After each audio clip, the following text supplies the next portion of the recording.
नमस्कार दोस्तों, मैं हूं आशीष गौतम और स्वागत है आपका आपके अपने यूट्यूब चैनल रीट ऑनलाइन स्टोर पर। तो दोस्तों, अपने क्वेश्चन सीरीज चल रही थी, तो उसी क्वेश्चन सीरीज में आज हम पढ़ेंगे गर्भावस्था और शिशुअवस्था के बारे में। आपके रीट में कुल देखिए अवस्थाएं लगती है: गर्भावस्था, शिशुअवस्था, बाल्यावस्था और किशोरावस्था।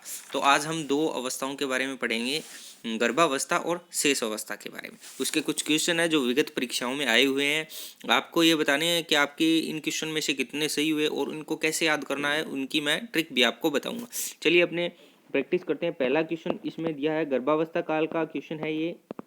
तो इसको देखते हैं किस तरह इस क्वेश्चन को हल करना है और कैसे अपने को याद रखना है और किस तरह के क्वेश्चन आए हैं। आपको कमेंट में बताना है कि आपके कितने क्वेश्चन सही हुए हैं। चलिए स्टार्ट करते हैं पहले क्वेश्चन से। मनुष्य जीवन का प्रारंभ मूलतः गठित होता है। ऑप्शन है: 1 कोष, 2 कोष, 3 कोष और 4 कोष। इस तरह ये क्वेश्चन है। अगर आपको पता है तो इसका जवाब कमेंट बॉक्स में दीजिए। तो दोस्तों, हमें याद रखना है मनुष्य जीवन क्या हमें एक बार ही मिलता है। मनुष्य जीवन एक बार मिलता है, तो हमें इसका सही आंसर क्या हो जाएगा? 1 कोष हो जाएगा। ठीक है।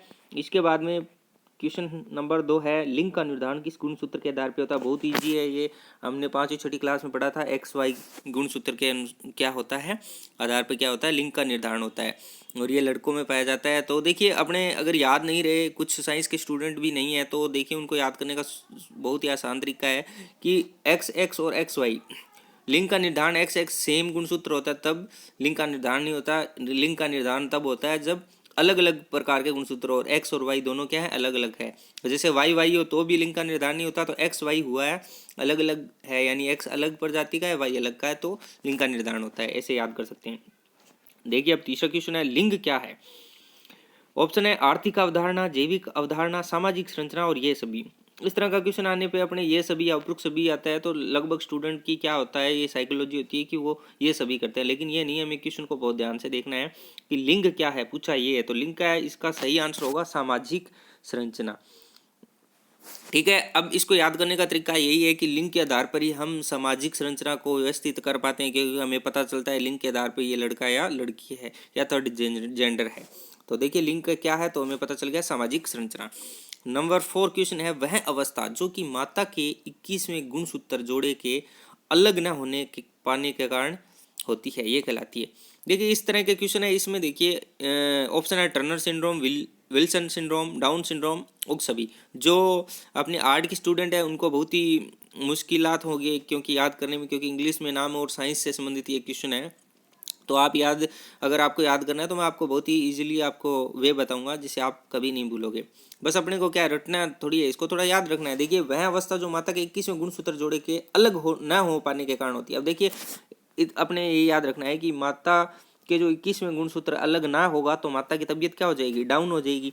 तो डाउन से ये इसका सही आंसर क्या हो जाएगा? Down syndrome. बस इतना याद रखना है। 21वां जोड़े का गुणसूत्र है वो अलग नहीं होगा, अलग नहीं होने के कारण क्या है? माता की तबीयत क्या हो जाएगी? डाउन हो जाएगी। तो डाउन सिंड्रोम हो जाएगा इसका आंसर। चलिए अगला क्वेश्चन देखते हैं अपने।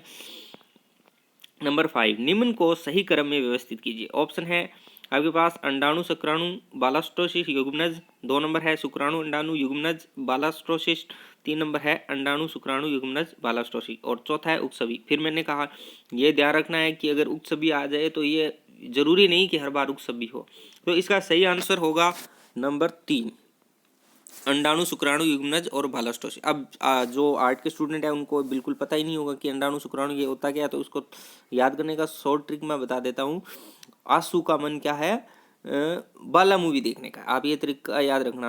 आंसू का मन क्या है? बाला मूवी देखने का। आंसू से देखिए ऐसे अंडाणु हो जाएगा, सू से शुक्र हो जाएगा, मन से होगा युग्मनज हो जाएगा और बाला मूवी से क्या हो जाएगा? बालास्टिक्स हो जाएगा। याद रखना आंसू का मन क्या है?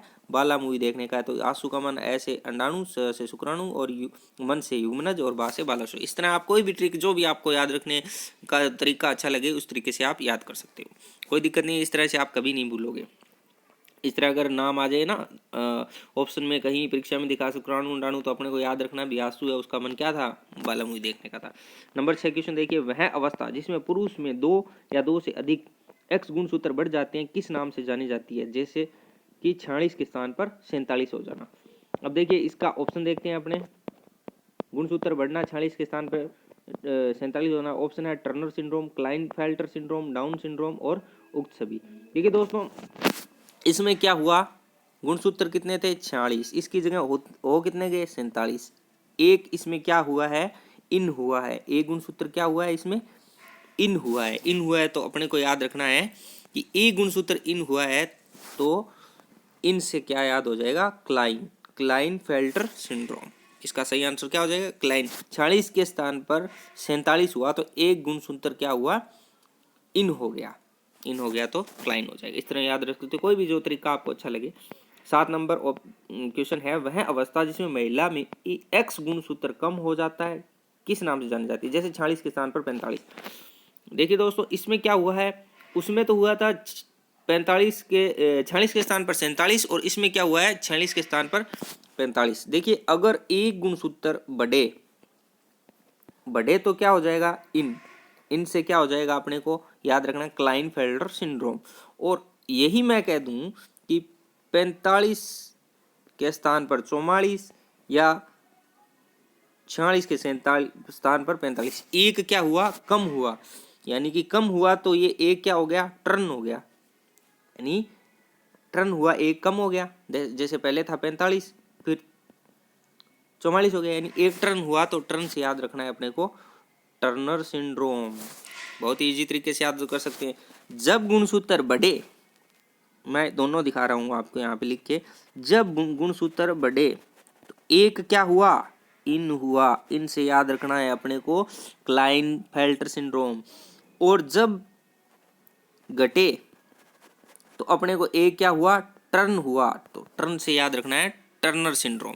आशा करते हैं कि आपको याद रह जाएगा, इसलिए इसमें टर्नर सिंड्रोम 1 नंबर ऑप्शन सही हो जाएगा। अब देखिए आई ब्रेन कोऑर्डिनेशन पद्धति का संबंध किससे। अब मेरे जैसे कोई जैसे जो साइंस के स्टूडेंट नहीं है उनको बहुत ही तकलीफ होगी याद करने में कि किस तरह याद रखें। ये देखिए आई ब्रेन कोऑर्डिनेशन, उन्होंने नाम ही पहली बार सुना होगा, तो इसको याद करने का बहुत ही ईजिली जो मैं तरीका है वो बता रहा हूँ।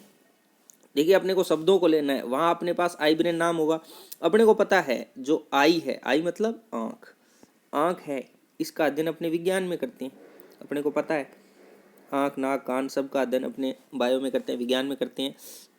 और ब्रेन लिखा है, ब्रेन का अर्थ होता है मस्तिष्क यानी मस्तिष्क का यूज किस में होता है गणित में होता है, ठीक है। मस्तिष्क के बिना कुछ नहीं होता, तो ब्रेन के बिना कुछ नहीं होता मैथ में। तो आई ब्रेन का नाम आया तो हमें पता है आई से होगा विज्ञान और ब्रेन से होगा मैथ। तो विज्ञान और मैथ वाला जो ऑप्शन है वो देखिए, गर्भावस्था में शिशु को गणित व विज्ञान का ज्ञान, आई ब्रेन कोऑर्डिनेशन पद्धति का हो जाएगा ऑप्शन नंबर 2 राइट। इस तरह आप आसानी से याद रखोगे, मुझे लगता है आप कभी नहीं भूलोगे। जब आई ब्रेन कोऑर्डिनेशन नाम आया तो अपने को दिमाग में ये आना, आई से अपना आँख हो जाएगा, आँख का अध्ययन विज्ञान में होता है, और ब्रेन से अपने मैथ हो जाएगा, और मैथ का सीधा गणित हो ही गया। ऑप्शन में देख लेंगे अपने गर्भावस्था व शिशु को गणित विज्ञान का ज्ञान। अब देखते हैं अगला क्वेश्चन, गुणसूत्र की सबसे छोटी इकाई क्या होती है। अब आपको पता है गुणसूत्र की सबसे छोटी इकाई क्या होती है जीन होती है, तो 2 नंबर ऑप्शन इसका सही हो जाएगा। इसके बाद में देखिए गुणसूत्र के कितने जोड़े होते हैं। देखिए जोड़े पूछा है तो जोड़े अपने को पता है गुणसूत्र में 23 जोड़े होते हैं। एक गुणसूत्र के कितने जोड़े होते हैं तो 23 जोड़े होते हैं, अपने याद रख लेंगे इसमें। और अगर इसको याद करने का देखिए गुणसूत्र पूछा है, गुण में 2 वर्ड है तो 2 आ गया, और सूत्र त्र मतलब 3, तो 23 हो गया। बस इस तरह याद कर सकते हैं।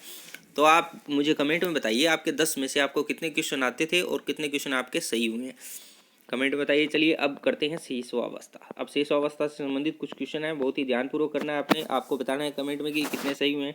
और आपके लिए हम इतनी मेहनत कर रहे हैं, तो आप वीडियो को प्लीज़ लाइक कर दीजिए और कमेंट जरूर दीजिए, आपके जो कीमती सुझाव है वो हमें जरूर दीजिए। हम रीड के साथ साथ आपने प्रत्येक टॉपिक जैसे जैसे परीक्षाएँ का टाइम नज़दीक आएगा, हम आपके लिए अच्छे अच्छे क्वेश्चन लेके आएंगे। ये सारे विगत परीक्षाओं में आए हुए क्वेश्चन हैं। अब चलिए शेषावस्था से संबंधित पहला आप क्वेश्चन करिए। शेषावस्था के 2 सामान्य भय हैं। देखिए शेषावस्था बालक के जन्म के बाद की अवस्था है, ठीक है, और गर्भावस्था में बालक क्या है, शिशु है वो माता के गर्भ में होता है। तो देखिए जन्म के बाद में जो क्या क्या इसमें भय होते हैं ये पूछा। शेषावस्था के 2 सामान्य भय, तो हमें पता है शेषावस्था में अपरिचित चिंता व पृथक की चिंता होती है, तो इसलिए इसका आंसर नंबर 4 राइट हो जाएगा, ठीक है। अब चलते हैं, शेष अवस्था को गुड्डे गुड्डियों की अवस्था किसने कहा है। यह बहुत ही इंपॉर्टेंट क्वेश्चन है और हर बार पूछा जाता है। तो दोस्तों मैं आपको जो ये याद करने का बहुत ही इजी वे जो परिभाषाएं हैं आप देख लीजिए कि अगर आपने इस वीडियो को देखा है तो यकीन मानिए दोस्तों, आप ज़िंदगी में कभी परिभाषाएं नहीं भूल पाओगे। ये आप ध्यान रखिए। देखिए, बस आपको हमारे साथ बना रहना है, जो मैं बताऊं उसको बहुत ध्यानपूर्वक सुनना है। अब मैं पूछ रहा हूँ, इसमें देखा है कि पूछा क्या है, गुड्डे गुड्डियों की अवस्था। तो अपने को पता है भी, राजस्थानी में कहावत है कि जो बाई होती है ना, छोटी बाई, यानी कि छोटी सिस्टर अपने बाई बोलते हैं, वो बाई किससे खेलती है, गुड्डे गुड्डियों से खेलती है। तो अपने को पहला नाम आया बाई। बाई से देखिए, बाई ऑप्शन में वाई, बाई इसमें दे रखा है वाई गोष्ठी। शेष अवस्था को गुड्डे गुड्डों की अवस्था किसने कही, वाई गोष्ठी। बताइए क्या आप भूलोगे क्या? बताइए आपको ट्रिक कैसे लगी, कमेंट में जरूर बताइए मुझे, ठीक है। तो देखिए, गुड्डे गुड्डियों की अवस्था कौन सी होती है, वाई गोष्ठी की। जब भी गुड्डे गुड्डों की बात आ जाए, कहीं भी ऑप्शन में लिखा गुड्डे गुड्डी शब्द लिखे, तो अपने को याद रखना है गुड्डे गुड्डियाँ कौन खेलती है, छोटी बाई खेलती है, और बाई से याद हो जाएगा वाई गोष्ठी। अब चलिए तीसरा क्वेश्चन करते हैं। शेष अवस्था में बालक किस विधि के माध्यम से सर्वाधिक सीखता है? तो देखिए दोस्तों, इस तरह का क्वेश्चन आ जाए तो हमें पता है कि खेल अवस्था होती है ना, उसमें सर्वाधिक खेलता है, सीखता है। तो इसमें ऑप्शन हो जाएगा एक आपका राइट। खेल विधि से क्या है, सबसे ज़्यादा वो सीखता है, सॉरी। अब चलिए, शेष अवस्था में सीखने का माध्यम, ये बहुत ही अच्छा क्वेश्चन है। लोग इसमें क्या करेंगे, सारे बच्चे अनुकरण करेंगे। देखिए दोस्तों, सीखने का माध्यम पूछा है, अनुकरण वो किसके माध्यम से करता है, अनुकरण करता है ज्ञानेंद्रियों के माध्यम से। तो इसका राइट आंसर क्या हो जाएगा, ज्ञानेंद्रिया। क्योंकि बच्चा कोई भी क्रियाएं करता है, वो उसकी ज्ञानेंद्रिया, आँख, नाक, कान, उनसे करता है। ज्ञानेंद्रियों के माध्यम से ही वो क्या शेष अवस्था में सीखता है। तो इसलिए अनुकरण नहीं होगा, इसका सही आंसर हो जाएगा ज्ञानेंद्रियां। ठीक है, अगला क्वेश्चन देखिए। शेष अवस्था में प्रेम की भावना किस पर, सिगमंड फ्राइड ने ये कहा था कि शेष अवस्था में क्या होती है, काम प्रवृत्ति होती है। इसलिए इसका सही आंसर, प्रेम की भावना किससे होती है, काम प्रवृत्ति पर आधारित होती है। इसका आंसर ये हो जाएगा। चलिए अब आगे क्वेश्चन करते हैं अपने 6 नंबर। देखो, माँ की प्रथम आदर्श अध्यापिका है, माँ बालक की प्रथम आदर्श अध्यापिका है, किसने कहा है? तो देखिए दोस्तों, ये कहा है फ्रोबेल ने। इसको याद करने का सिंपल सा तरीका बताता हूँ कि माँ होती है वो कभी भी फ्री नहीं रहती। माँ क्या है, फ्री नहीं रहती। वह क्या करती है, बालक को क्या करती है, काम में लगी रहती है, बालक को खिलाने में, पिलाने में, यानी कि बालक की प्रत्येक क्रियाओं पर ध्यान को रखती है, माता रखती है। तो अब ये याद रखना है, बालक की प्रथम, देखो फ्री नहीं रहती, तो फ्री और बाल से बालक हो जाएगा। तो देखिए, फ्री बाल यानी कि फ्री बोल, फ्रोबेल, ऑप्शन इसका 4 नंबर राइट हो जाएगा। अब अगला क्वेश्चन करते हैं, टेबुलर रसा। देखिए दोस्तों, आपने अगर पहले की वीडियो देखी है तो मैंने टेबुलर रसा के बारे में, ये क्वेश्चन रिपीट हुआ है, मैंने बताया भी था कि टेबुलर रसा एक टेबल है, इसमें रखा हुआ है रस। छोटा भाई ना पी ले, इसलिए मैंने इसमें क्या लगा दिया, लॉक। तो टेबल रसा का संबंध लॉक से होगा। लॉक देखिए कौन से ऑप्शन में, जॉन लॉक। ये आ गया 3 नंबर।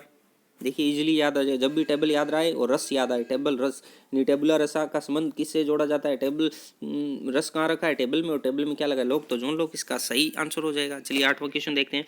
बाल मनोविज्ञान का कौन सा सिद्धांत 4 से 5 वर्षों के अनुभव पर आधारित है? देखिए दोस्तों, इसका सही आंसर हो जाएगा मनोविश्लेषणात्मक सिद्धांत। देखिए, बालक के 4 से 5 वर्ष तक बालक के जो मन स्थिति है उसके बारे में अपने क्या है, अध्ययन किया जाता है, मनोविश्लेषणात्मक सिद्धांत के बारे में। नंबर 2 सही हो जाएगा। अगला क्वेश्चन देखिए, शेष अवस्था को जन्म से 5 वर्ष तक की आयु किसने माना है? देखिए, जन्म से 5 वर्ष तक की आयु अगर पूछे तो 5 वर्ष तक, तो इसका सही आंसर हो जाएगा सिली। याद कर सकते हैं 5 वर्ष तक, यानी कि सिली हो जाएगा, आसानी से याद हो जाएगा। बालक की तीव्र विकास, देखिए दोस्तों, तीव्र विकास पूछा, ये बहुत बार क्वेश्चन पूछा जाता है और अपने भूल जाते हैं। तो अपने को याद रखना है, तीव्र जब नाम आ जाए तो अपने क्या याद करेंगे, दुगना। तीव्र से क्या याद करेंगे, दुगना। ऐसे भी तो बोल सकते हैं ना, बालक का तीव्र विकास या दुगना विकास कब होता है, तो दुगना से 2 अपने को याद आ रहा है, 2, और जन्म से क्या है, 2 वर्ष। इसका सही आंसर क्या हो जाएगा दोस्तों, जन्म से 2 वर्ष। अब कभी भी तीव्र नाम आ जाए, तीव्र विकास, बालक का तीव्र विकास होता है, तीव्र का अपने को याद रखना है दुगना विकास, दुगना से संबंध 2 का, और 2 से जन्म से 2 वर्ष, आराम से याद कर सकते हो। इसका अगला क्वेश्चन देखते हैं, किस आयु में सामान्य बालक वर्ण व अक्षरों को सीखना सीख जाता है? तो ये देखिए, अपने को पता है वर्ण व अक्षरों को सीखना 4 से 5 वर्ष में सीख जाता है, यानी कि जब बालक 4-5 वर्ष का होगा, 4 से 5 वर्ष की एज होगी, तो बालक सीखना प्रारंभ कर देता है। शेष अवस्था की विशेषता। देखिए दोस्तों, शेष अवस्था की विशेषता, शेष अवस्था बालक के जन्म के बाद की अवस्था होती है। तो हमें पता है कि शेष अवस्था में शारीरिक विकास तीव्र गति से होता है। बिल्कुल सही बात है, दूसरों पर निर्भर होता है, क्योंकि छोटा बच्चा होता है, वो रोता रहता है, खाना भूख लगी तो ज्ञानेंद्रियों के माध्यम से वो संकेत करेगा, तो इसलिए उसको दूसरों पर निर्भर होगा। दूसरे ने, किसी ने खाना खिला दिया, पानी पिला दिया, मतलब खाना तो क्या, पानी पीता है, वो दूध पीता है, तो जो भी वो आहार लेगा वो दूसरों पर निर्भर होगा। फिर मानसिक विकास में तीव्रता ये होती है, लेकिन नैतिकता नहीं होती। तो इसका सही आंसर दोस्तों क्या हो जाएगा, नैतिकता का होना। कैसे कि नैतिकता, कैसे नैतिकता होती क्या है? नैतिकता ये होती है दोस्तों, जैसे बड़ों को जी कह के बुलाना, समाज में सामंजस्य बिठाना, ये सारी नैतिकता का विकास होता है। ये नैतिकता विकास शेष अवस्था में नहीं होता, उसे कुछ पता ही नहीं होता, उसके सोचने समझने की इतनी शक्ति नहीं होती। वो क्या है, ज्ञानेंद्रियों से अपने खुद पे, आंखों पे नियंत्रण करना, इस तरह की बातें होती है। तो नैतिकता का विकास इसमें नहीं होता। तो इसका सही आंसर 3 नंबर हो जाएगा। अब चलिए अगला क्वेश्चन देखते हैं अपने 13 नंबर। 19वीं शताब्दी में अमेरिका में बाल अध्ययन के जनक। अब देखिए दोस्तों, अगर ये क्वेश्चन आपने पहले की वीडियो देखी है तो मैंने बहुत अच्छे तरीके से बताया था कि ये क्या है, एक हॉल है, इसमें बालक बैठे हैं और एक बोर्ड पे ये क्या कर रहे हैं, यहाँ पे कुछ लिखा हुआ है, तो ये अध्ययन कर रहे हैं। बालक क्या कर रहे हैं, अध्ययन कर रहे हैं। किस में, हॉल में। बालक किस में अध्ययन कर रहे हैं, हॉल में। तो अपने को पता था बाल अध्ययन के जनक, बाल अध्ययन के जनक कौन थे, स्टैनली हॉल। और स्टैनली हॉल ने क्या किया था, आंदोलन के जनक माने जाते हैं। तो स्टैनली हॉल इसका ऑप्शन सही है। जब भी बाल अध्ययन नाम आए तो हमें को पता है बाल अध्ययन, बालक कहाँ अध्ययन करने, हॉल में करने, तो स्टैनली हॉल इसका आंसर सही हो जाएगा। 14% देखिए, जन्म से 2 वर्ष तक के बालक की द्रुत गति से विकास होता है।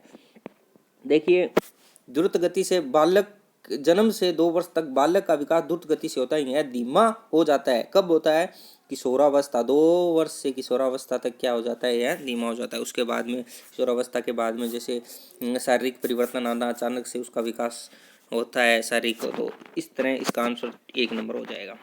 अगला देखिए, कोई भी बालक सीखना शुरू करता है, कब शुरू करता है, अपने जन्म से ही। दोस्तों ये ध्यान रखना, बालक अपने जन्म से ही सीखना शुरू कर देता है, क्योंकि वो पहले खुद के शरीर पर नियंत्रण करना सीखता है, फिर व्यवहारिक बातें सीखता है, फिर नैतिकता सीखता है। तो बालक का जब जन्म होता है तभी से वो सीखना स्टार्ट कर देता है, क्योंकि जैसे ही वो इस संसार में आता है वो सामंजस्य करने की, अनुकूलन करने की कोशिश करता रहता है, कुछ ना कुछ सीखने की कोशिश करता रहता है।